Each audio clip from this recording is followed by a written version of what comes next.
Welcome to another episode of the Limitless Life Podcast. I'm your host, Kyle Smith. And if you have not done so, hit that subscribe button so you never miss another podcast. And if you love this podcast and you want some more tips and tricks on how to improve yourself, go ahead and subscribe to my YouTube channel. There are a ton of instructional videos there. You can find the links down below. However, for today, my friends, I have a fellow podcaster, and I would consider him more experienced than me because he has been the podcast that I've been watching on how to develop a podcast for this one.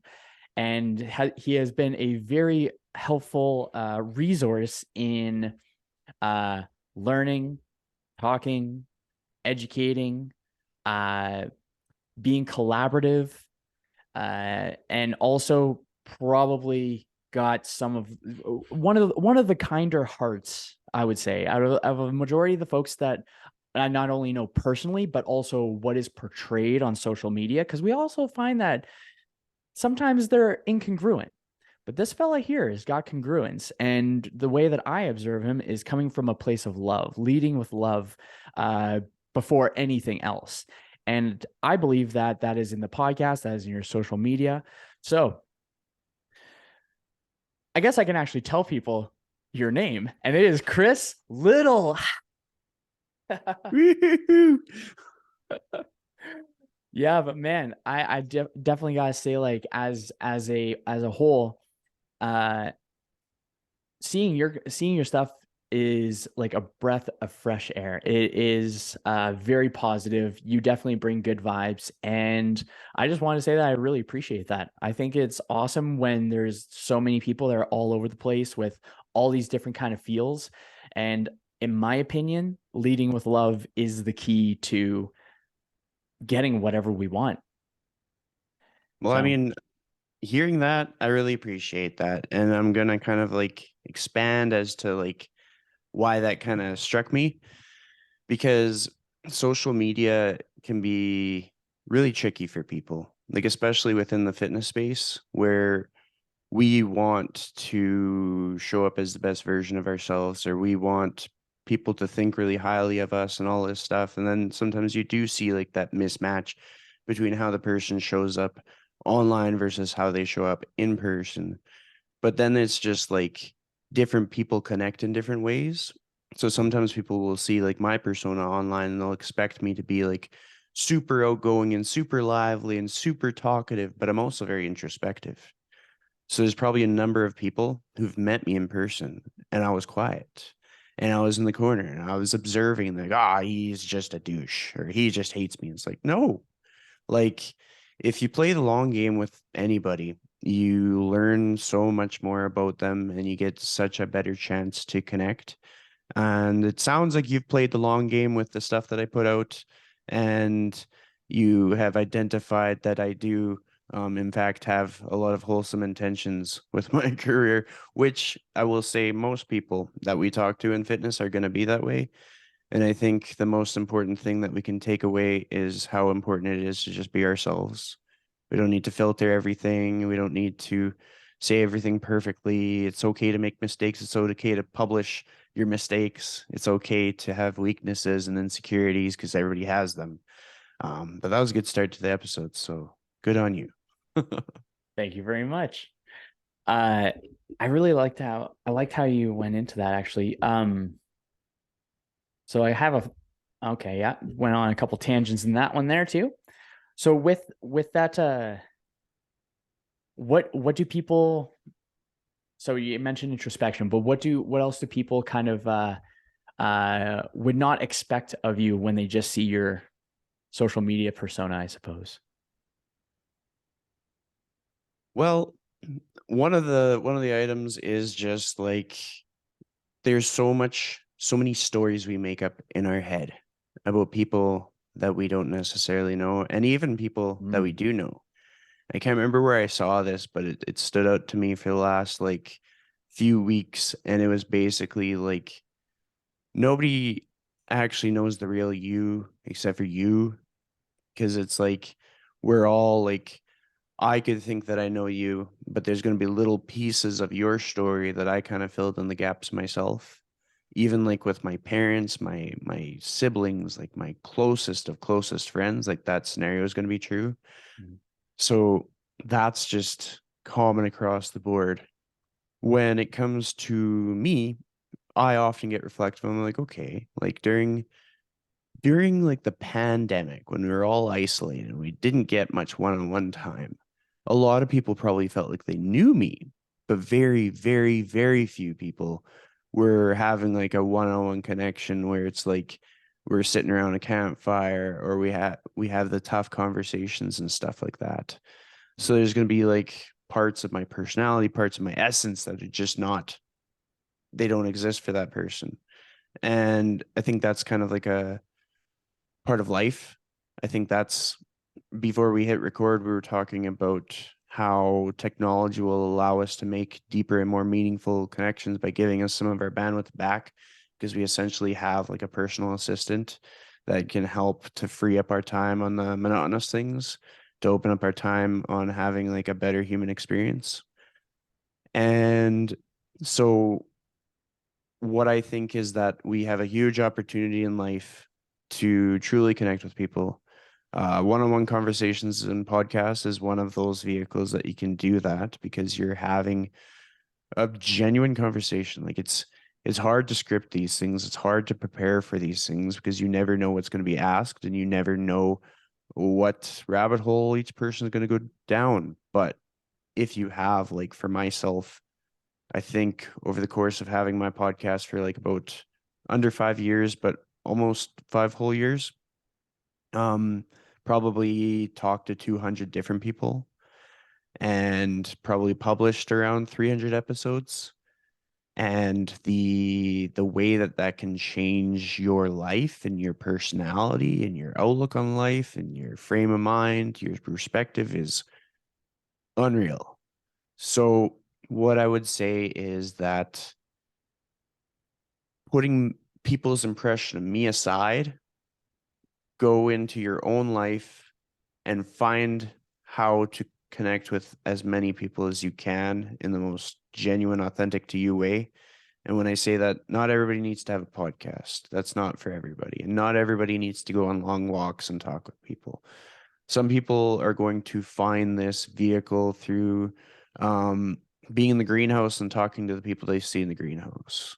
Or maybe they book a cruise and they make friends every time that they book a cruise, like on a big cruise ship when they're Mhm. with all these different strangers and stuff. Like, find your way to kind of put yourself a little bit outside of your bubble, sharpen your listening skills, open up your mind to like learning from people that you might not agree with. I think that's a key thing. Like, Agreed. a lot of the people that have given me the most insightful advice, I might not have listened to if I was more like guarded, but Mm. because I kind of go into it with an open mind and I just listen, I often have big takeaways. And nobody has to agree with everybody on absolutely everything under the sun. Like we're not even going to agree with our loved ones on everything under the sun. Mhm. Hopefully like 80%, but like that 20% that's always going to be like where you're making like your compromises and stuff. But I think I just did my tangent and back to you, good sir. Yeah, that was a great tangent.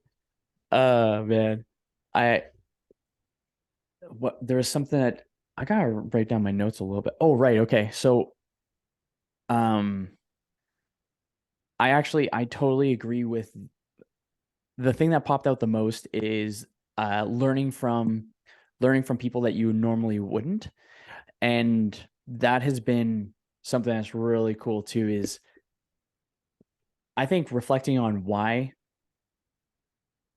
what it is specifically about the individual you do not agree with, and then challenging that internal dialogue. I think that's been a fun one because I heard this in a debate thing just because I really like debate stuff. Like there's just I just find it interesting. It's like sports. I'm not really much into sports unless it's like in the background. But if there's two people having a really like insightful conversation, especially when they can articulate their points, just like they're fencing, you know? And I think there's something beautiful about that. And what I found is when we can separate, or not separate, but tone down our impulsive kind of feels, and we take that second to listen, I actually find that we reach that point of connection way quicker because we're not adding that resistance. There may be discomfort in hearing another opinion that you do not agree with, but being able to take that breath, bring it into the belly, open up the mind, open up the thoughts, and just learn. I think that's also, I think that's a way of learning about yourself, learning about another person. But I also find that it's also a beautiful way to learn about where our own thoughts could be mistaken. And I think the people that I've recognized that debate the best are the people that can debate their opposition's points better than them.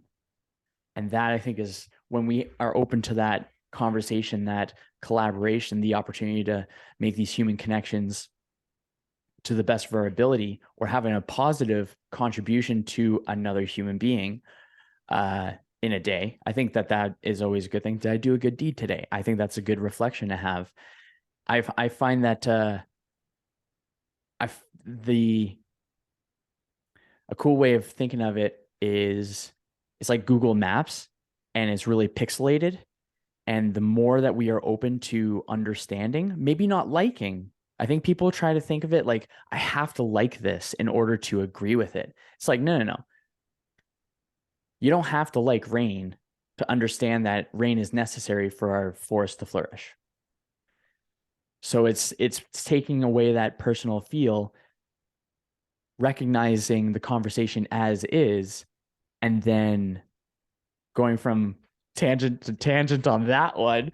But I find I find that when we have that openness, then we get to sharpen that pixelated image, where it's no longer like, it's like Google Maps, but the next level Google Maps. It's like, whoa, we're down to the street level, looking around, understanding. We're not like up in space looking down at a pixelated image anymore. We're in the street kind of idea. And I think that the more openness and more conversations we have, where we're not being all big babies about it, and we're not just friggin' trying to be right, we're trying to understand. I think that's when we find ourselves really flourishing, really getting those moments where they resonate, where we cut down on our own BS, and then we end up really crushing it. I don't even know where all that was going. Yeah, man, that was the thought that your thoughts inspired. Excellent. Excellent. I love it. Yeah, that's pretty cool, man. So what? So I guess as a whole, because I'm kind of curious about this one too, because I know you, so some other people may not. But how is it that you impact the lives of other people? I've heard this question before, so I was It's one of my ready. favorite go-tos. Oh, you're ready? Oh, giver. All good. Um, so before I dive into that, I want to just give a plug for your podcast on your podcast. So Cool. I have listened to probably like a dozen episodes. And they're good fireside chat episodes. What I would say is like go into your podcast platform that you listen to the podcast and then just like skim back like 7 episodes and listen to that one. And when you finish that one, however long it takes, go skim back another 7. When you've listened to that one, however long it takes, go skim back another 7. Because if you're listening to podcasts, you're probably listening to it for personal development or to get out of your head or to just put on some background noise while you're doing stuff. Maybe you're doing dishes and cleaning and like you're going to gain something. And I think you're going to gain something when you catch yourself off guard. Because I could just go listen to all the people whose names I recognize or who I've seen around, or I could listen to that plus the episodes where like I wouldn't have chosen to listen to because I don't recognize those names, because that's where Mm. some of the biggest life lessons come from for me. And then once you're done that, go to Apple Podcasts and give them a 5-star review and write something nice. Now that I have put that into the show, I would say that the way that I impact other people, I'm going to kind of like put it under an umbrella. And the umbrella is by having like a sense of purpose in life.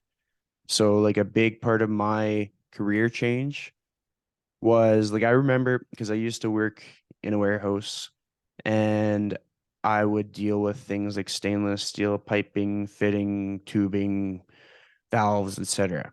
And I was standing in the area where they had all the tubing and just kind of like looking at the chart that shows like the different diameters and the different thicknesses and the different grades of stainless steel and just kind of thinking to myself, I was like, okay, like a lot of people have careers doing this stuff and a lot of people really enjoy their careers doing this stuff because they have other things that they do on the weekends. But for me, this is like killing me. And I was just staring at the ceiling and I felt super emotional because I didn't feel like I was doing anything worth being proud of. And I had recently lost a teacher who had really inspired me and made such an impact on my life and like made me feel so much more capable. And I'm here staring at stainless steel, knowing that if I just stayed there, that would be like my whole like legacy. It's just yeah, like if I had kids, I'd be like, your dad packed stainless steel and delivered it with a forklift and a 1 ton. Just for me, that wasn't enough. And so as soon as I made the choice that I was going to have a legacy, I kind of imparted a lot more value to people. Like Mm-hmm. clients that have worked with me, I've gotten them new jobs. Like if I have something that comes up where somebody's go, oh yeah, like the economy is tough and I don't know if I can keep paying for coaching. I'm like, yeah, I'll fix that. We'll get you a new job. And I've done it twice now in the last 6 months. So it's sort of like a holistic, all-encompassing uh try to actually change people's lives, but I don't do it in the sense that I think I'm the only one doing it. Um, there's a lot of people doing it. There's a lot of people doing it better than me. But what I focus on the most is I feel a sense of purpose. And I feel a sense of purpose when I help people. And that is priceless to me. Like that means so much to me. It means so much that in the tough times of the pandemic, when I could have just given up and left the industry, found something simple, nice, simple 9 to 5, where you don't have to worry about gyms opening or closing or people needing your help. Mm-hmm. I was like, no, it means so much for me to actually like contribute to other people's lives and to have something that I can be proud of. And then that is, I think, that's how I change people's lives. By being a positive contribution to it. I try. Yeah, I dig it. Honestly, that is it's so funny because oftentimes when I ask a question or if a question just comes to me in a podcast and I go back and I listen to it, I go from listening to it or I go from being here present, listening to you as you're speaking as a am I using the right am I'm going to use the word receptacle. I think We can work with that. yeah, where I'm just getting receiving information, right? I'm just present here, but when I listen to it again later, I listen to it as a listener. And there's been a couple of questions that have popped up where I've asked myself the same question. The question I asked you, how is it that you impact people's lives? That one popped up and I have it on repeat because I find it to be a little bit deeper than just what do you do. And I think a majority of people understand what people do when they come into a podcast. They see a guest that they recognize and they're like, oh yeah, so and so's done this. And so when I ask that question, I find that it hits a deeper layer. And when I ask myself the question, how is it that I do, or how does what I do impact the lives of others? I actually think of it more along the lines of how you kind of stated it there, where it is more of a way of being and a practice of perpetuating the positive vibes, as I'll put it, rather than just one particular thing that people do. So your explanation there very much so resonated with me, where it's just having that I say collaborative. I said collaborative a lot today, but I think that that's where we're just a tribe, right? We're just a tribe of human beings. And when we can help get that pie to be bigger for everyone, then it's so much easier for everyone to flourish and nourish rather than petty kind of feels. Like if I was like chapped about your podcast being solid and I'm just like starting out and it's like, I don't want to talk to Chris because I'm being a big baby about it. Like that's silly. And that benefits nobody.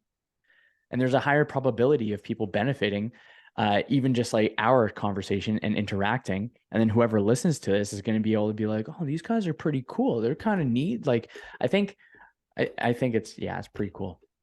It's funny that you say that because I think we can all call ourselves out for it where we get caught in the trap where like somebody's doing the same thing that we do.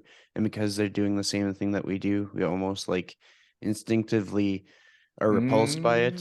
Yes. Or if somebody's like it's a tough world out there. Like if somebody wins a medal for something and they're in the same race as you, Mhm. it can be very challenging for people to just be like, yeah, you were giving her, like you really ran as hard as you could and you won.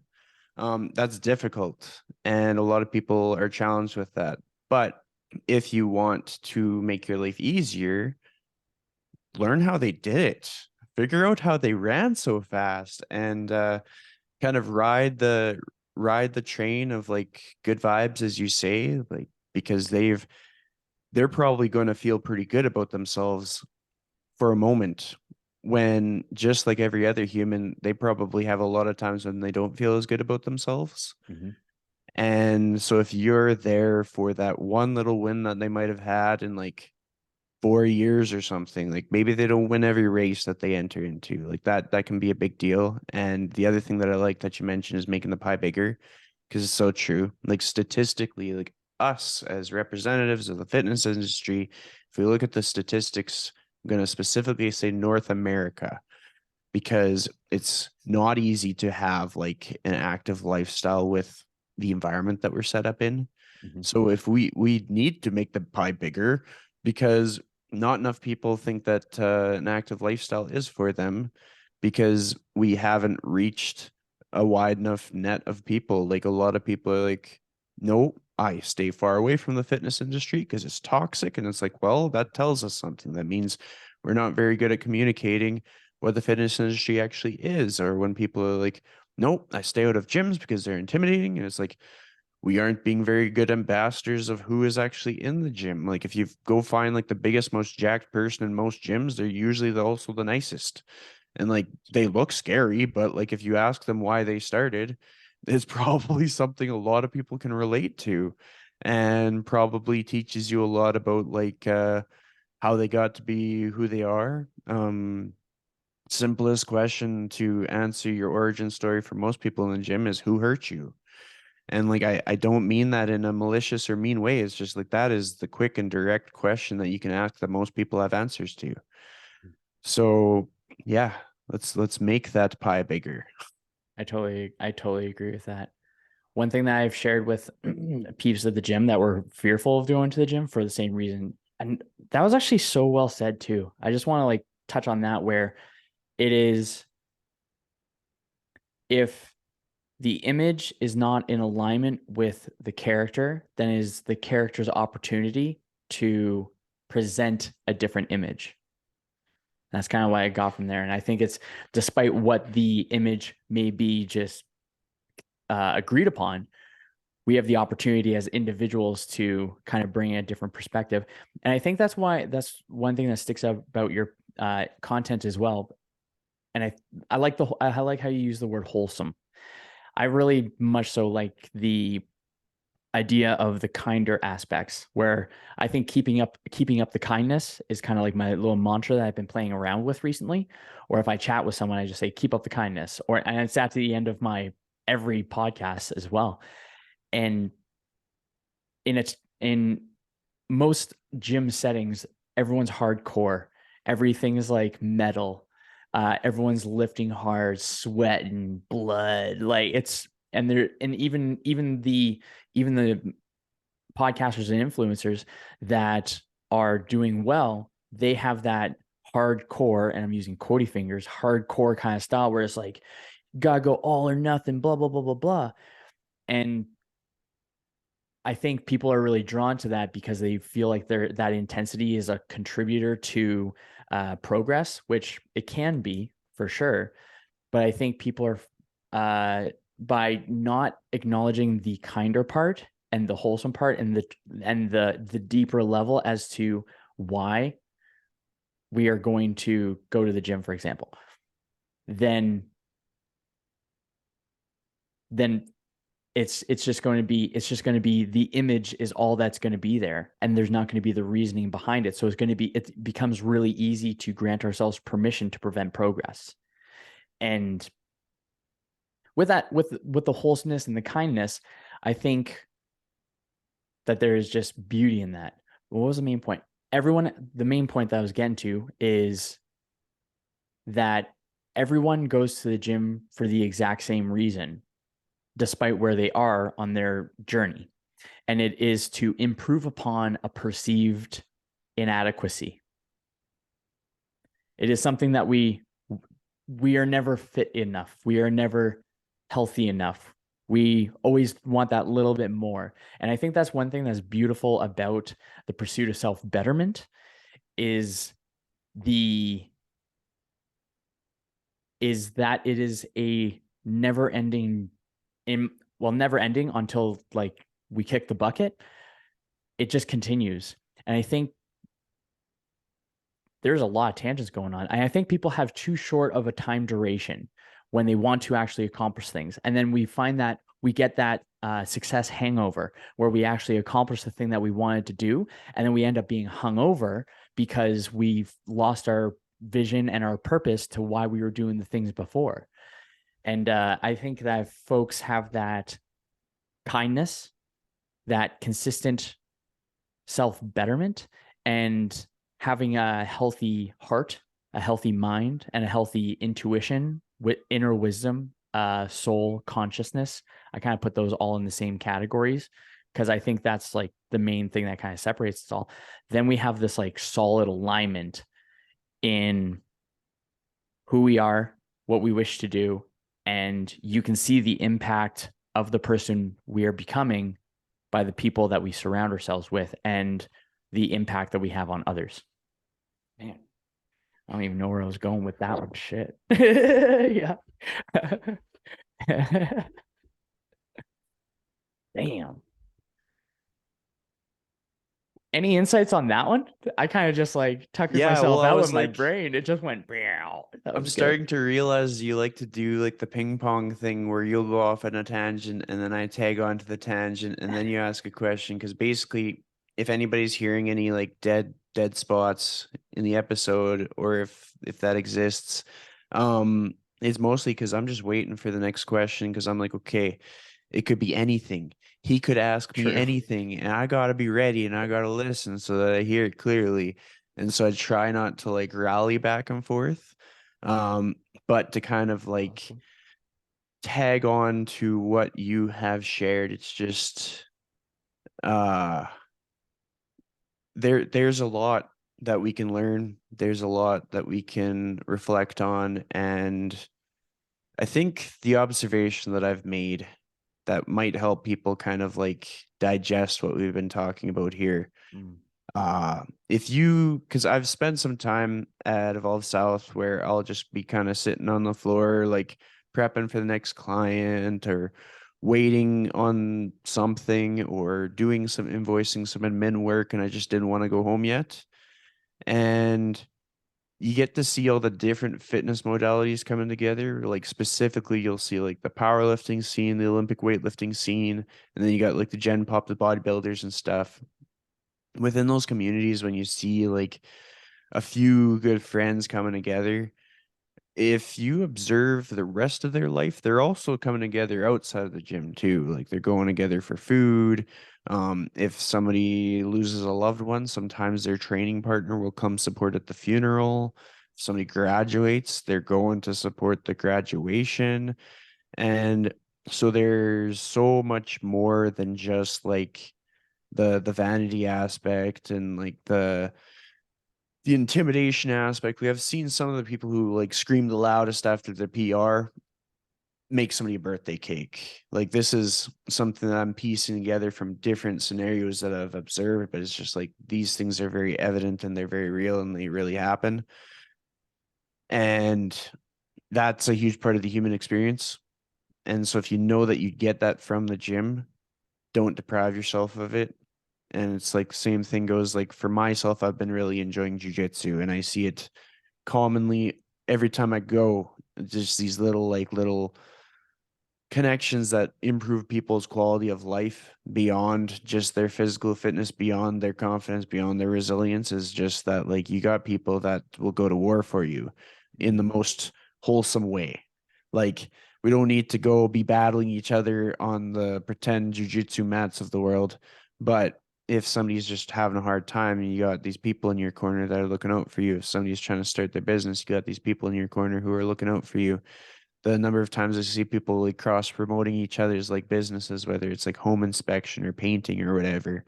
And it's those benefits that also come from the gym that should incentivize the person to go into it with an open mind. And with that, the people that occupy that gym, because the gym isn't the gym without the people in there. If it's an empty gym, it could be anything. It could be like an Amazon warehouse. It wouldn't matter because there's nobody in there. Like it's the people, the Yeah. human spirit that makes a difference.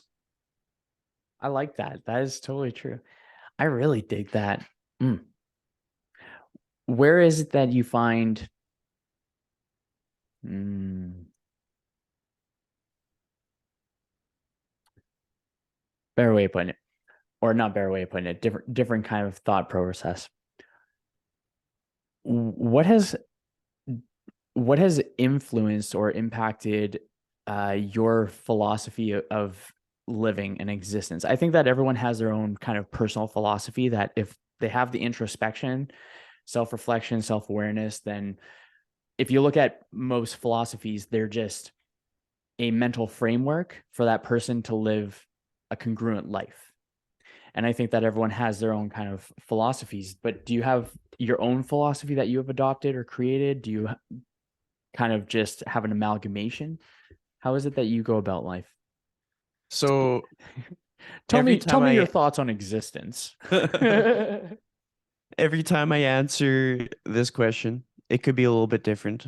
But today's version is going to be I'm going to piece together some like backstory of myself to kind of give more context to sort of like have it hit a bit different.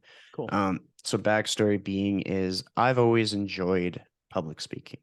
So that's always been part of like my personality. When I grew up in rural Alberta and I was part of a beef 4-H club and I actually enjoyed the public speaking competitions that were part of that more than I enjoyed the process of like getting like a cow ready for like a show or whatever. Because basically you'd comb the cow's hair and you make sure that they're eating enough and you track like you basically track the cow as if they're your training client.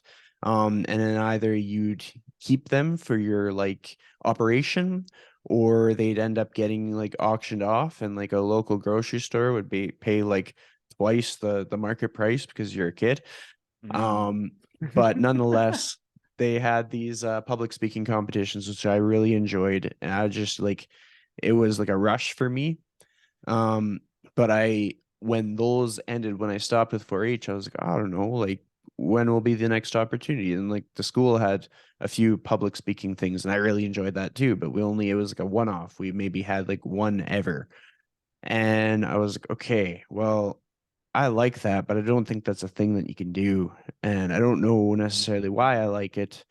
It kind of comes down to if I start talking, I talk a lot, which is funny because when people see uh the introverted version of me, they think that because I'm not talking that I don't like them.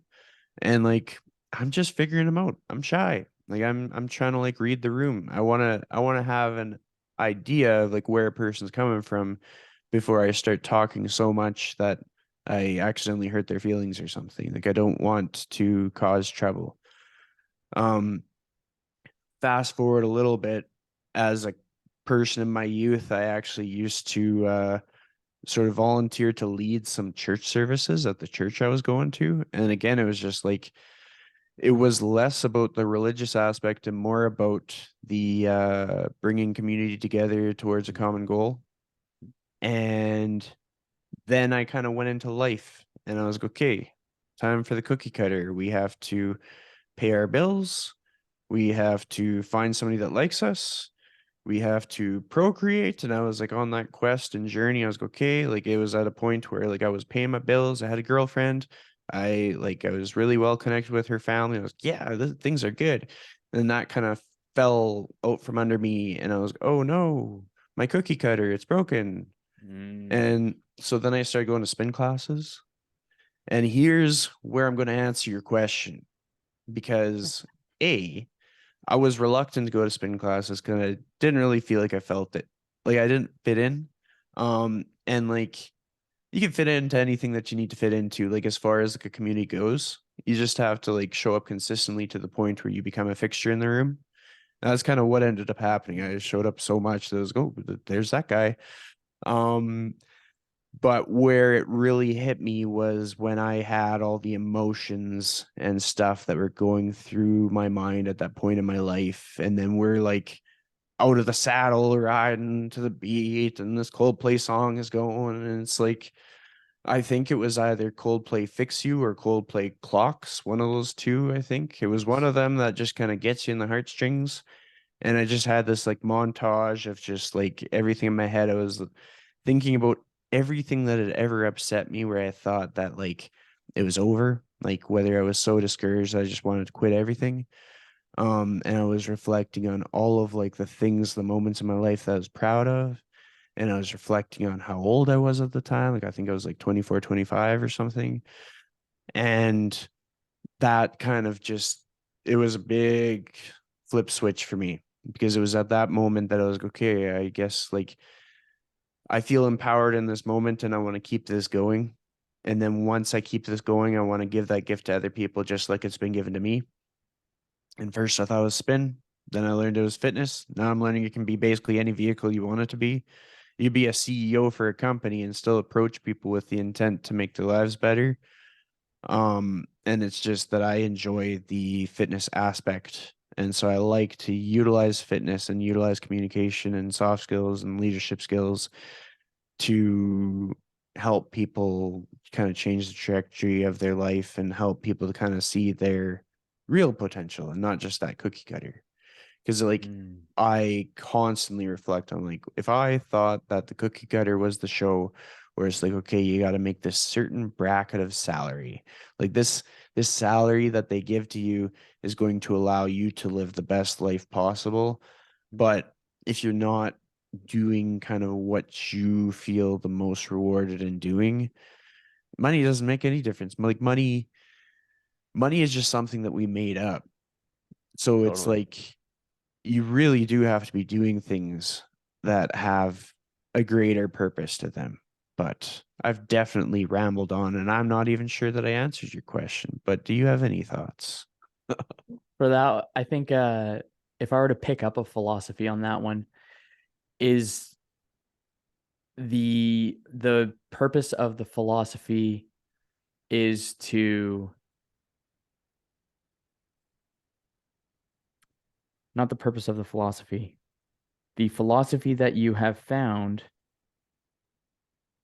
is that the core tenet is becoming better. And because you have resolved in a way, or you have figured out, quote unquote, in a way, how to provide an exchange of value, right? We just use money to exchange value as like a symbolic kind of thing. But an exchange of value could also just be the words that you say to a person that inspires them to change the trajectory. So what I'm picking up is by experiencing your own kind of season where you can connect and resonate with another person who is in the same season that you were in, that winter season, and you're in summer, let's say, for example, you're able to teach them uh, in a way of value that's just not only monetary but behaviorally and maybe in a support system or method that they may not actually commonly receive. And so by perpetuating that kindness and that goodness, it's paying it forward. It is the you're paying forward the same experience that you had when you first got to a spin class is paying forward the same kind of experience of the aha moment to others. And I think that's when people are introspective and they have that awareness to change components that they wish to change and they're mindful about it. It becomes easier to recognize the same methods or characteristics or stories that another person may have, and then it provides the opportunity to alleviate that pain, even if it may be for a moment, for them to have a second of clarity. That's kind of what I got from Yeah, your tangent. we're on the same page. You got it. That was Yeah. good. Excellent. Oh, that's awesome. My philosophy is very much so similar. My philosophy it's my philosophy of existence is understanding that to the macro and to the micro, we are the same all across the board. We're all born from the same point in time. And I really like the philosophy of absurdism by a fellow named Albert Camus, and he's a French philosopher. And absurdism is understanding that life is meaningless in the macro, but also meaningful in the subjective. And I think having that balance, I'm very big with balancing and duality, where I said in another podcast, I said that when we find ourselves in the middle of the dichotomy of busy and relaxed, of inspired and uninspired, of neutrality, that's where we find uh, the objective of observation, and we find the least amount of resistance in going where we want to go. And for that philosophy, I think that when we connect our own story and our own purpose towards it, and understanding that realistically, we're all going to kick the bucket at some point, and then we're just going to get like recycled back into the dirt and dust that we were before, right? I think when we get the time, when we got the time, we got the finite time. Oh, yeah, here we go. We got the finite amount of time to be able to be consciously aware of this crazy existence that we have.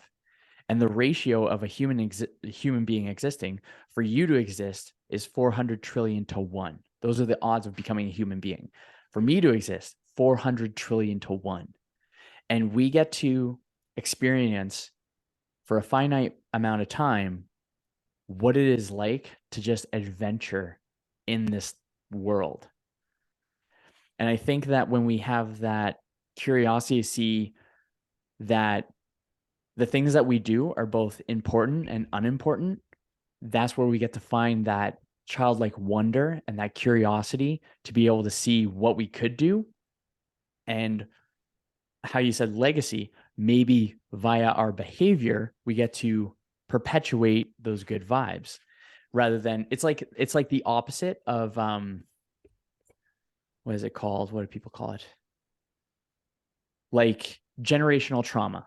It's the opposite of that. It's like generational, I don't know, uplifting, I guess. I guess. Well, I mean, you got me thinking of a few things. I liked how you kind of like wound yourself up here, and it's a here we go. And I was watching a lawnmower start up. It was pretty epic. But that Fair. aside, um, I was having a conversation with my parents like yesterday, and for anybody that doesn't know me, I'm pretty close with my parents, and I will add a disclaimer like I couldn't imagine what it would be like to not have parents at this point because Mm, it's very, very possible. Like my parents are in their 70s, and a lot of the people that are in their friend circle are passing away now, and people die early. mm, So my heart goes out to anybody who can't have this opportunity, and I hope that you have people that you connect with in a similar ways. for myself, ever since I made the career transition, I started to talk to my parents like every day on the phone. Part of that was it was kind of like my lifeline. Like when I made the career change, there was a lot of people that thought I was an idiot for doing it because I basically left like Mm. a $60,000 salary job to just try and get a job in the fitness industry, and I got turned away by a lot of different places. Um, so I would keep my parents close because I needed them in a big way. And as time went on, because now like many years have passed, and I'm still talking to them like pretty much every day, I got so much value from it. And now I am bewildered when people don't take the time to connect with people on that level because it's like uh, you can't, it's priceless.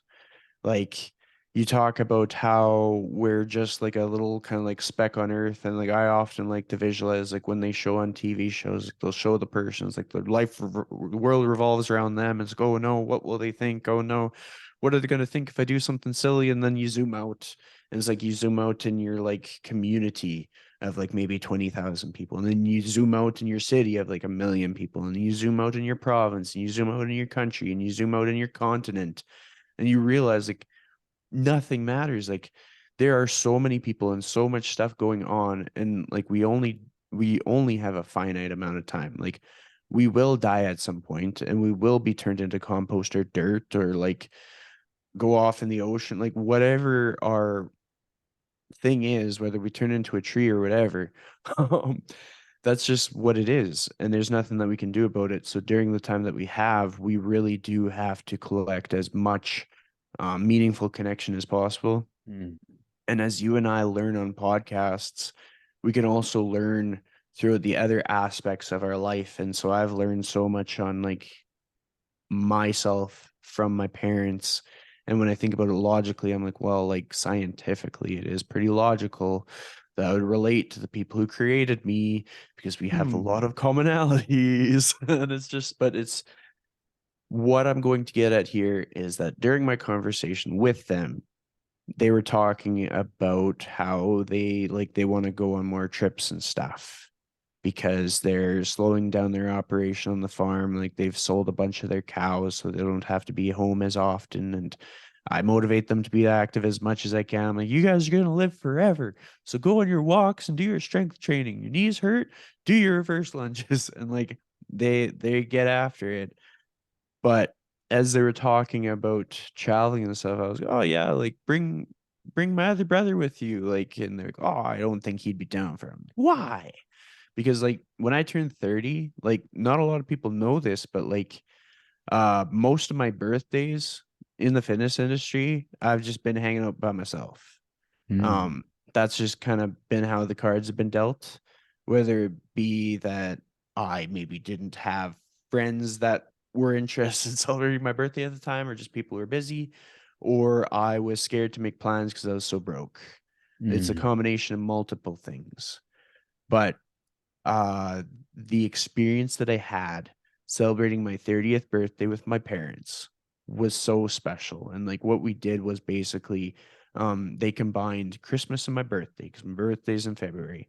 Oh, And so when? they paid February 5th. February 8th. Nice. We're like just about birthday buddies. Yeah. Yeah.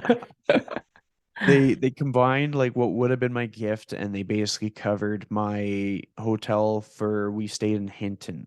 So we were economical about it. We'd stay in Hinton, we did some hikes there, and then we did a day trip into Jasper one of the days. Mhm. But like I hung out with them the exact same way I would hang out with like one of my best friends. Like I kept up with my remote work. I'd wake up at like 6, do some video calls, program some workouts, tie up any other loose ends that I had, and then we just go on an adventure. Maybe we needed to pick up a certain like grocery item. We'd go to the grocery store and be like, hey, you guys want to try this? And I was like looking at some like microwave dinner and like, yeah, sure, let's do it. There's no differences. And Mm. I think that's so important to realize. Like parents only get old and like irrelevant if you let them. But if you Mm. like, I teach my parents about artificial intelligence. I teach my parents how to use new technology. They're like, this is too overwhelming for me. I'm like, you guys are both retired teachers. I'm your kid. I'm going to teach you. Like they have so much potential to be your friends for as long as possible. Also keeping you in line, making sure you don't do stupid stuff and giving you a hard time if you do the stupid stuff because they're your parents. Mhm. But when I was telling my parents that they're just as fun to hang out with as some of my closest friends, my mom was like, "Don't you forget that, please." And it really stuck with me, because my fear is that a lot of people have forgotten about that with their loved ones, and I urge them not to.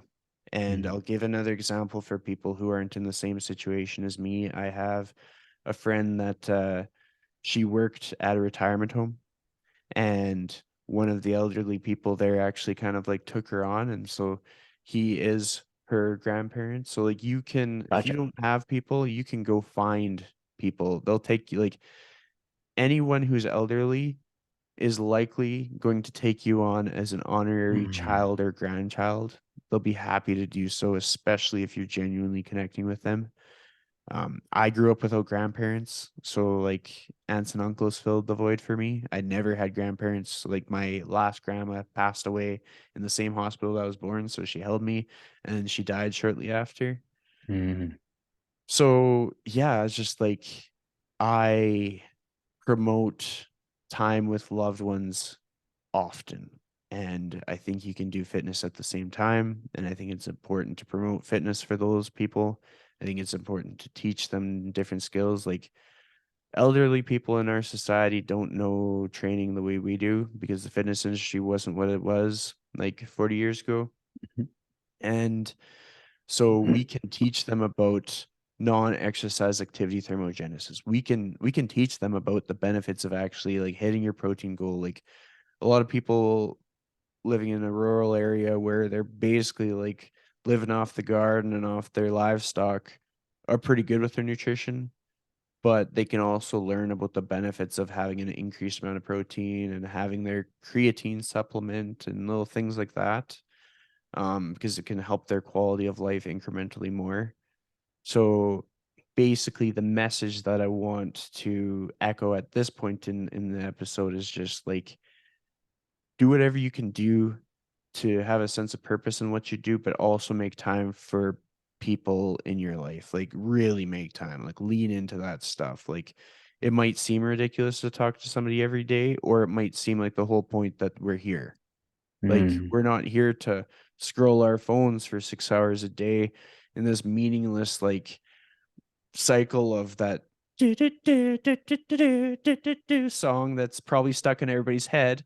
Like we are here to connect with people, and sometimes you have to really like stretch yourself out of your comfort zone to get back to that, because we are all that hustle mentality, that hustle and grind. Like we talked before about how I have like the four income streams essentially, but I'll stop everything to go see family. Or like if a friend needs me for a walk, I'll make it work. Like I'll start my day an hour earlier to block out some time for them. And that's the whole point of being. So that was a passionate tangent that time. It's your turn now, No, sir. it was fantastic. It's actually so I thought that I had yesterday. So it's kind of cool that we're going into this. But yesterday I had this thought where I'm very much so in a season of working. And I know that it's going to be a like it's things are going smoothly, but it's been more so uh not quite to the degree of what would be considered monk mode, I suppose, but to a degree where I've just been a little bit more, I would guess, secluded, I suppose. Like Kendra and I have just been really focusing on just work stuff, I guess, or what would be considered or categorized as work stuff. Yesterday, however, we went to a baseball game, and I like going to, I actually find quite a bit of enjoyment in a baseball game and watching a baseball game because one, the crowd is tends to be a little bit calmer, and which I like rowdy crowds. However, for this particular reflection, it was very important because the crowd was more chill, and we were hanging out with a friend of ours, and he's moving to Grand Prairie, which is not far away by any means, but we were just having a really cool conversation just while we were at this baseball game, and we were just having really pretty deep like reflections, or like definitely in the realm of philosophical thoughts. Like Kendra was asking like, what do you think happens after we die, kind of thing, and we all just had our own little kind of thoughts about it. So we were talking about living and death, and then as I was just kind of taking a moment and I was just like sitting and I was looking around, and I was very much aware that not the seclusion, it's not the seclusion, but there was definitely an element or a vibe or a component where reaching out to people or loved ones or people that I care for and people that could be moving away and stuff like that. I was like, this is like building the relationship part, or the I recognize that I am a people person, but I wasn't, or I could be interacting. This is going to be a weird one, but more fully from the heartfelt relationship component, and not just from a work component. I just recognized, like, I was like, whoa, I'm not focusing on much on the relationships or just seeing like families there, kind of thing. It was just like an eye-opening moment where I was like, whoa, okay, I think I have been a little bit more secluded than normally. And that had a nice little recharge. And I recognized earlier in the day where I was a little bit more sluggish as well. So it's nice. It's important to recognize what's appropriate at what time. And I think what you're saying about making it a priority to spend time with loved ones has never resonated more than right now for myself. So you saying that was like, it just kind of clicked. And then the experience that I had yesterday where I was having these deep conversations in a novel experience. So it was an experience I don't go to. I don't go to baseball games every weekend. And so that kind of like all of that kind of amalgamated into a nice little like, oh, okay, I got to put some more heart into it.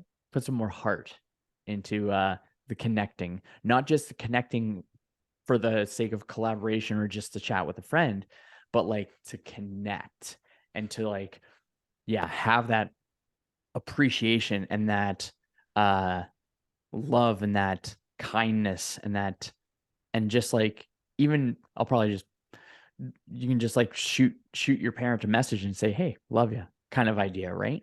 And I think I think that's really cool where we have the opportunity to have technology do our admin for us. And what do we do for the rest of the time? The thing that makes the most sense is to connect with people. Agreed. Yeah. I got a neat question because you care for your parents so much. And I really like it. So, what is a highlight lesson that your parents instilled in you that you share to others? So this is going to be sort of like an indirect answer, but a helpful Cool. answer nonetheless. Um, the best lesson that my parents have given me is how they raised me. Mm. So I sometimes used to wonder how it was that I took like the path less traveled because like my siblings have a bit more of a traditional career path. And I was like, well, how did I get like this? And then I like reflected on everything that my parents did when I was a kid. And like my siblings are 9 and 13 years older than me. So they got completely different like versions of my parents than I got, which is super cool because when I reflect on my like we my oldest sibling wouldn't have been in any school at the same time as me, like at least as far as like elementary, junior, senior kind of thing. Like he was moved out when I was a little kid. And then the next brother was moved out shortly after. I remember crying when the other one moved out because I was like, but like, I'm just gonna be here by myself. And my brothers have always been really good to me in that they make time for me and stuff. And so I've kind of like carried that forward with my nieces and stuff. Like I try to make sure that I spend a whole day with them at least once a year, and I'll get out there as often as I can and I go and watch their ring out games. But nonetheless, during the period of time that I observed my parents when I was a little kid, my mom, they have a big garden. And so she was gardening flowers, but they were the edible flowers that you would put in like a dish, like at a restaurant.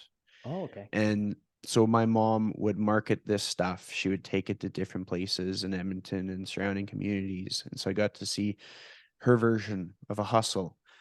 She used to work for a district museum in Wetaskiwin, so I got to see like her organizational skills and leadership skills and stuff like that. My dad, he started off in forestry, went and got his teaching degree, but then he spent a lot of time working on the Indigenous Reserve just out at Musqueam, and I got to see like how he can bring community together, how he can communicate with people, how he can help people that are different from him, and how he can show compassion. I got to see a lot of people's vulnerable moments. Like there's so many soft skills that I gained from this. And like there's a lot of times when like the future didn't quite seem clear because they're just trying to like they're figuring it out as they went. Learning that part from my parents was super powerful for me because I realized that like nobody actually knows what they're doing in life. Like, and that's not to downplay people's achievements. Like, there's a lot of like highly capable people who are doing a lot of great things, but even the most intelligent, intellectually highly accomplished people are making it up as they go. And so for me to see that in my parents, I've been kind of like taking that as I go and realizing like I'm not different from my parents. It's just a different time. And so my little side hustles look different and my like pivots look different. Like my dad sold vinyl fencing for 2 weeks and I rode in the car with him. He was doing it for an Edmonton company and like they live 45 minutes out of the city. So my dad like basically so that somebody was watching me, he plucked me in the passenger seat and he did door to door sales for a day. And just to kind of see like how hard that is and to see how he was like, no, this isn't it. And he made the pivot and found other work. Like those were really valuable experiences for me. So all the time, like my mom basically instills in me that like if I work my ass off, it's not enough. Work harder kind of thing. And it's not like a toxic thing. It's just that like uh they were born in 1953. It was a different time. You had to work your ass off to survive. You couldn't just take things for granted. Nobody owed you anything. And so those are the values that I grew up with. My dad always says lead by example. And so if I want someone else to do something, like if I'm trying to say like this is how we do it, I have to be doing it. Mm. So that's pretty first and foremost for fitness. Like if I want to help somebody, I have to be at my best. So that's like I've got an echo bike in my condo because it's like, okay, if like things are closed and I have to have fitness, I need to do something. And then like jujitsu is a big part of the puzzle because then it forces me to be at my best, not just what I perceive to be my best because I'm not feeling the best. Like Mm. if you got somebody trying to kill Mm. you and they're training to kill you, Mhm. you got to get pretty good at like not dying. Like I would say my strongest skill in jujitsu is my defense, and my training partners would probably back me up on that. Not so much my offense, but I'm good at like prolonging the time it takes for somebody to take me out of this world. Mm. That's a valuable skill right there. That's awesome. That's pretty cool. I was pondering it after I asked you the question too of what lessons parents instilled. And I was having a chat with my mom a little while back, and it was one of our longer chats. Like we went, I consider it like a level up in our relationship where it was not just like mother son. It was closer to peer. And that was pretty cool. Where before people would ask, "Oh, Lori, why is it that you don't work with your son to work for working out and stuff like that? And she's like, ah, I've grounded him too much, and karma's a bitch. I just don't want to go with that. But now, like, and it was after we had that kind of conversation where it was just, it was really cool, like just vibing, just vibing. And now she's doing some more stuff and she's crushing it. She's doing absolutely phenomenal. But during this conversation, uh, she was telling me about when she was 13, uh, she had the vision or the visualization, and visualization is the main thing that I definitely have gotten from my mom. When she was 13, she was back in New Brunswick, Bathurst, northern part. It's like in the middle of nowhere, basically. And she said to Lisa, no, the story's better. They were chatting recently. Lisa said, "Do you remember that one time when we were 13, we were in the trailer and you were sweeping and you said that you weren't going to spend the rest of your life in Bathurst and you were going to travel the world?" My mom's like, "No, I don't remember that at all." And she's like, "Yeah, when you were 13, we were sweeping." And then when Lisa said my mom said that the memory just popped back and she's like, "Holy shit." And then I remember as a child as well, there was times where uh my mom she would be like drawing houses and stuff. So she was what I recognize is she was very much so in the practice of visualization. And even at 13, she planted the seeds in the back of her mind of where she wanted to go. And she ended up accomplishing that trajectory. And my parents are about 20 years younger than yours. And so I'm able to see that from 13 to, my mom wouldn't want me to give out her age. She doesn't like that, I think. But seeing that time frame where it's the visualization came true, all that needed to happen was the allotted amount of time for it to happen. And I think visualization and just having that imagination of what could happen, that is probably the lesson that my mom instilled the most, which I think has been very helpful. Because I like to think of myself as a fairly creative person, or I like to utilize my imagination for mostly strategically. I like strategic stuff where if there is a business and I'm walking through it and I see something, I'm like, ooh, that would be cool for just the flow of the line. So there's kind over here by the Oliver Exchange. It just opened up. They only have one door, but it's a small space. And we were waiting. And I said to Kendra, "You know what, babe? If they had a door that was over there that just had like just going outwards, the flow of the place would be much smoother and they'd probably be able to have faster turnover, but the overall experience to the customer would improve." And she's like, "Yeah, I suppose." But it's basically the visualization or the strategy and the ideas. I love that kind of stuff. I love coming up with solutions, I suppose. But I don't know where I was going with that one. But I found that with that creativity, with that visualization, there's the excitement of what could happen. And when we don't partake in that imagination of what could happen, then we find ourselves repeating our same shitty shit. Makes sense to me. Yeah, that's awesome. What's a, because you have a podcast, what's the name of your podcast as well? So, name of my podcast is called The Lifestyle Chase. The funny side story is there's been three occurrences where because the name of the show is called The Lifestyle Chase, people think that my name is Chase. And so I've had to like, they'll talk to me and then they'll like name drop and like we'll be on a platform like this where my name's on the screen. And so after I'll go through like post production and I'll like take out the part where they said my name wrong and I'll like let them know that that's what I'm going to do. I'm like, I'll polish this up. Never happened. Not a big deal. I understand. But like the reason why I kind of chose that name was because, like, for backstory, I was inspired to have a podcast A, because I've always liked talking, like I've talked in the past with the public speaking and stuff, but B, because I was seeing like how my friends in the industry has started theirs. So like I started listening to Andrew Coates and Dean Guido with their show, The Fitness Devil.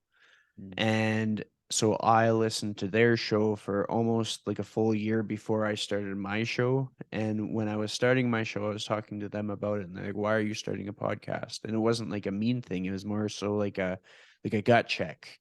Like, are you starting it because everybody's starting a podcast? Because I was also around a lot of other people that were starting podcasts at the same time. And because they wanted to make sure that I wasn't doing it because everybody was doing it, because that would be the wrong reason, because it's not sustainable. And I was doing it because I was enjoying their conversations and I wanted more conversations. And there was questions that I wanted to ask too. And what better way to do that than have your own show? And then I kind of kept it going. I leaned into it hard during the most challenging times in my career. So where people see like the volume go up in episodes, that's when they're like, "Oh wow, like he was." This is when he was just really trying to stay positive. He was leaning on other people. And then in the past year, it has slowed down. But I never want to like the show is never going to just disappear. The Mm. show is always going to be there. It's like I talk about how when I have somebody on my show, like they're having a piece of my heart. Mm. And I like that. I've had to kind of detach myself from that a little bit because as it works, if you interview like 200 different people, not all of them are going to be like super raving fans. Like I've had some people where I interviewed them and we talked about really special things in their life and their career and their business. But then I see that we're not connected on social media anymore. And I'm like, oh, I guess I Mm. don't have a piece of your heart, but like that's neither here nor there. Um, what I want to emphasize though is that like you're capturing like flashbulb moments in people's lives with a podcast. And then you have them forever. Like there's people who have shared the lead up to like a really big like their hockey stick moment. I've got so many hockey stick moments on my podcast.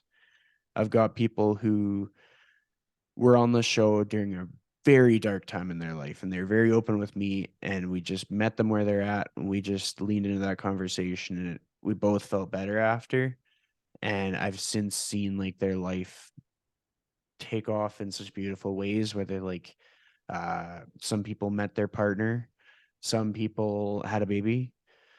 Like my favorite things are just to celebrate when trainers have kids because I think it's such an important part. Like not everybody has to. That's not what I'm getting at, but it's a tough career to kind of like live out the entire like human experience if somebody had the desire to do so because there's not so much work life balance. Mhm. So when people find the way, if that was their desire to do, and they could replace that if that with a dog if they wanted or a house plant or whatever. But like if they wanted that to be part of their life and they were able to accomplish it and they're still able to do their thing that gave them a sense of purpose with their career, that's beautiful. And so yeah, that's my podcast. That's sweet. I just had a deja vu moment, to be honest. That was kind of trippy. I was like, what? Have I been Yeah. here Well, before? there was one thing that I forgot to like preface, and it was like I started tangenting about the lifestyle chase name. Basically, I didn't want to like put myself in the corner of the fitness industry per se. It's still very much part of the fitness industry, but I've also interviewed people with nothing to do with the fitness industry with an intentional purpose. Mm. Um, because I want the show to be about helping people kind of to find their best life, but be it in their way.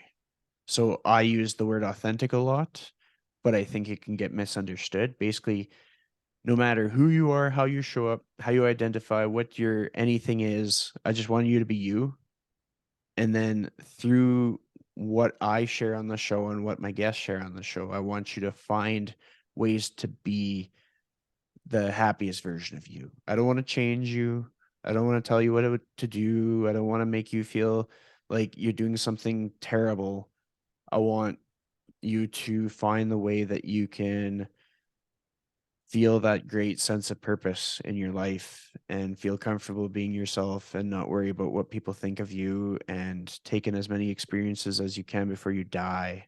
Um, side tangent, and then I'll pass it back to you. But I had a guest. His name is Thor. I think his full name is like Tormund. He's from Mhm. Denmark. And so I had him on my show. I believe it was episode 100. And this was in probably 2020 or so. And he had set off on a journey to go to every country in the world, like every one of them. And I think there's like 200 or something. And he had to do this without flying, which is tricky. Yeah. And so, like, he had his past work experience was he worked with a container ship company. And so, most of his voyages, he would hitch a ride on a container ship, but he's also doing this during the pandemic. So, there was certain places that wouldn't take him on. Like, he's always tested negative for COVID. So, he's Mhm. always been in the clear there. But he'd end up being stuck in different spots on his journey. And, like, not everywhere is going to have a ship coming to it from the country that you are to the country where you need to be. So you'd have to like circle back to past countries you'd already been to and reroute, and it could take them like a year to get to the country via a bunch of other ones. Um, I was initially inspired to have him in the show because I saw him on one of those like Facebook videos where it gives you like a snippet of like an inspiring person. I was like, this is cool. And the logic behind it was that he was having to exercise like a level of patience that we weren't used to, that we were experiencing in the pandemic. So with him understanding that like he had a goal to travel to all the countries, but it's not as simple as like it's you don't get that quick reward. Mm. Like you're in it. You're in it. Like unless you quit, you have to commit to however long it takes until it works out. And so he was probably like 3/4 of the way or something on his journey during 2020. He was in Hong Kong for like a year or two. Like he couldn't leave Hong Kong. There's nothing he could do about it. He could fly back to Denmark. I think he had clearance for that, but that would end the journey. And he calls it the Mm. saga. Um, and then just recently, like in the last, like I think he's en route to Denmark again. Like that's his home. Like he's done now, 2023. And that was like my perspective. If I got frustrated, like, woe is me, gyms are closed. This is so frustrating. I was just starting to get clients. I started feeling sorry for myself. I thought about, like, why did I start this? What am I looking to accomplish? And who can I draw inspiration from who is on a similar path in a different context? And so I like look at his journey.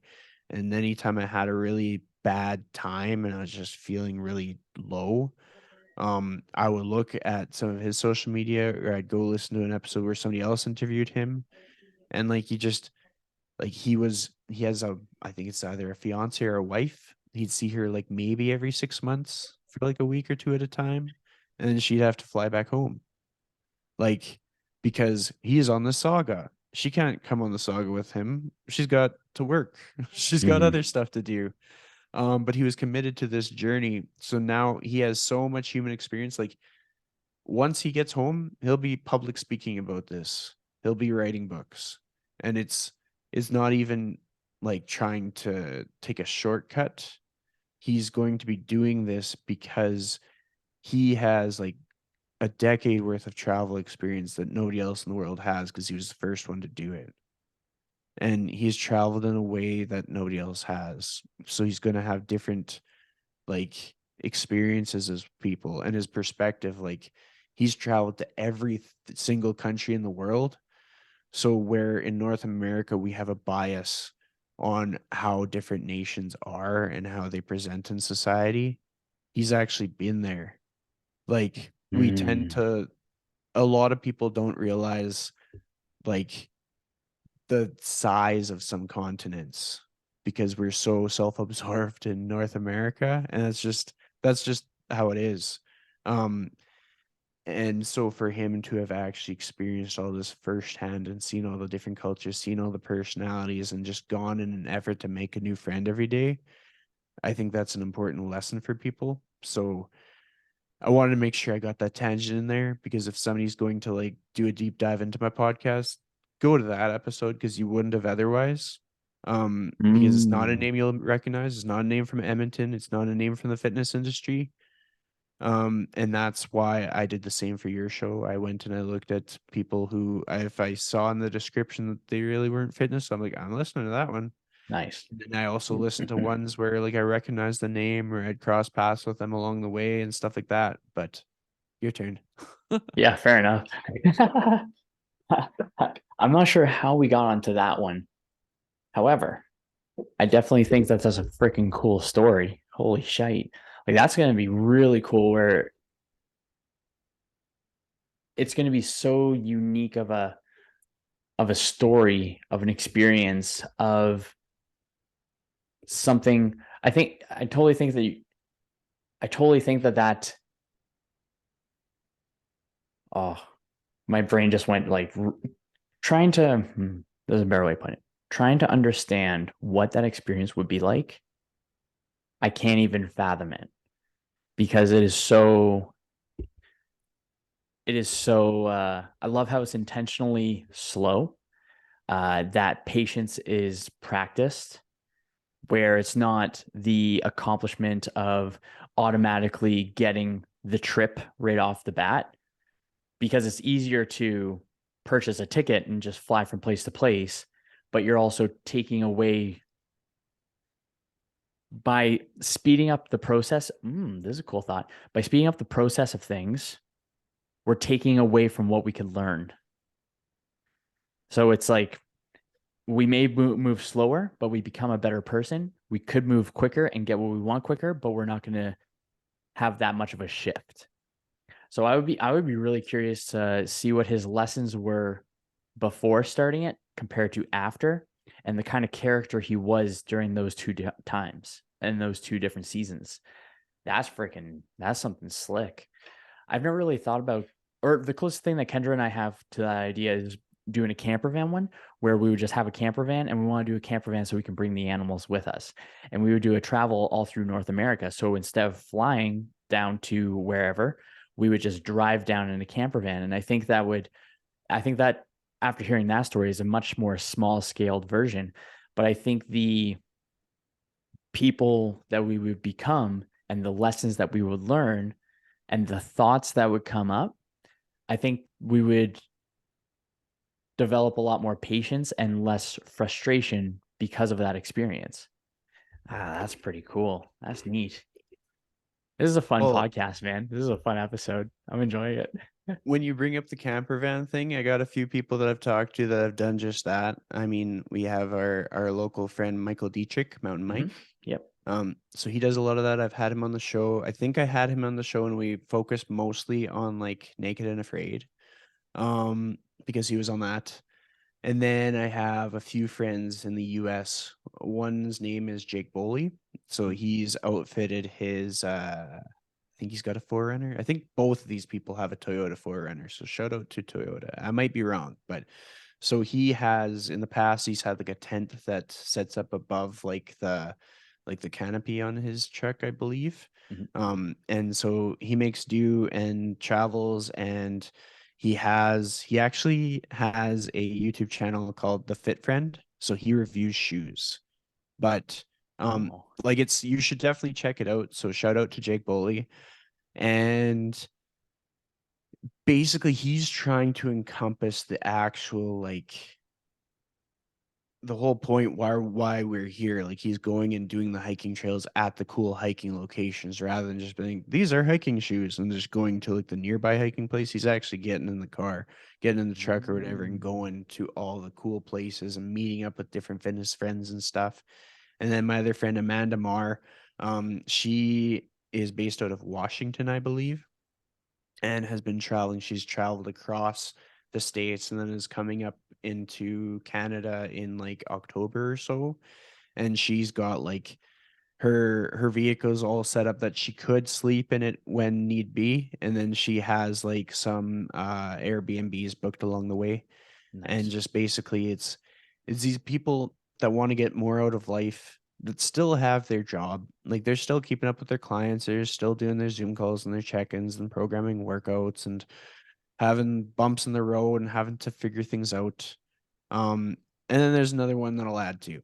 Kale Simpson. So she's based out of Edmonton, but has moved on and lived in Bali and all kinds of stuff. I interviewed her, I believe, a few times. Once she was in Australia, once she was in Bali. She actually came back to the city for a visit, and I went for a walk and talk and just kind of caught up on things because I walk and talk with all kinds of people because it's just you get to connect with them on a real level. Mhm. But I like learning from people and seeing like how they're doing stuff. So when you talked about how what you wanted to do, I was like, I'm gonna connect the dots here so that you can go and see what they're up to, maybe connect with their social media and just observe, lurk in the shadows, and just be like, okay, this is where they came across an obstacle, this is how they overcame, this is the fun parts, this is the tough parts. Because it helps to make it real when you see somebody doing it. And it helps to take the obstacles away when there's someone that you can just like ask questions from. But It's a good way I'll to avoid yeah. finding those problem situations out solo. Yep, exactly. Nice. Oh shit, man. Well, my friend, nothing really popped up in my mind on that one. So how about I ask you the two final questions? So the first one is it's the end of your days. All the people, your loved ones are around you. Your podcast doesn't exist. This podcast doesn't exist. None of your content exists. What is the piece of advice that you want to pass along to the people around you? To keep it simple, I would just kind of so many people say that I like look and act like my dad, and so I just say the same thing that my dad says and lead by example because I think that's something a lot of people can understand how to do for themselves. And if I'm just like struggling to stay alive and I just got a little bit of energy, lead by example. Like that's pretty easy. I can't do long-winded when I'm dying. The final nice. And yeah, the final question. This is a gooder. The best version of you is sitting next to you. What piece of advice will that Chris, keep that in mind, folks, not Chase. What would that version of you say to you as advice for this season of your life? It's going to be interesting because this is going to be advice that's present over the course of many years, but it's bet on yourself.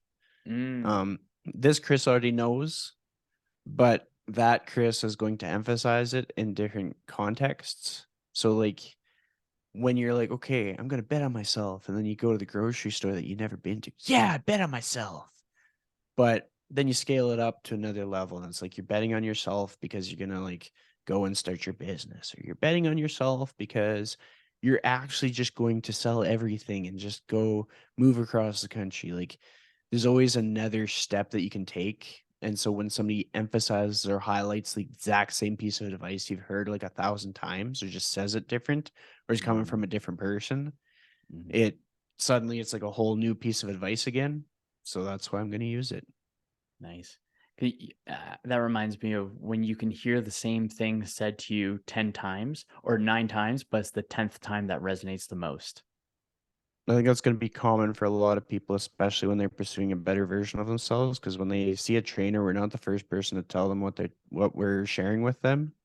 Like they've heard it 1,000 times, but for some reason, the way that we said it, when they're connecting the dots, something that we said hit different than everybody else because they got it blasted at them all over Instagram, all over the media.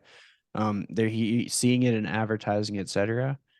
But it's that gift of connection that a trainer can have that can help people for it to hit different. Mm-hmm. And finally, they can like take ownership and take charge in their life and be the very best version of themselves.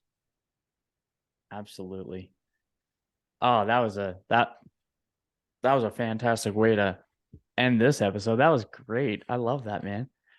Well, friends, actually, where is it that people can find you? So a lot of people will say this, and the easiest way to find me is Instagram. So search for at Christian Little. The whole reason I chose that Instagram handle, like my full name is Christian, but most people call me Chris, and that's just what my brain's used to. But I made the Instagram handle Christian because people were calling me Christopher, and that was pissing me off. So Oh, I was like, if I yeah. make the Instagram handle Christian, that should help. But now when they do that blue check mark thing, you actually have to have like your legal name. I'm not interested in getting the blue check mark at this time, but if I ever did and I didn't have that as my handle, I would have to have it as my handle because they want your name to match like your legal name on like your driver's license or identification. So Hmm. that's just a fun fact. Like if anybody goes by like a nickname that's not like in line with their passport, that's going to be your rude awakening where suddenly your name on your Instagram is going to have to change a little bit. They would have to for my name, they would have to actually like take it away from someone. There's because my full name is Kyle Brian Smith, and that's on my passport. And Yeah. I know for certain that there's more Kyle Brian Smiths. They would add some extra underscores. I've seen it pop up. Basically, like they make it Mm, work. I've seen some people with like 8 underscores between their first and last name. So it works out. jeez. Fair enough. Well, folks, that's what I've got for you in today's episode. And if you love today's episode, please do me a favor right now. Share it on your Instagram stories and tag me with my handle at DapperDudeKyle, along with at Christian Liddle.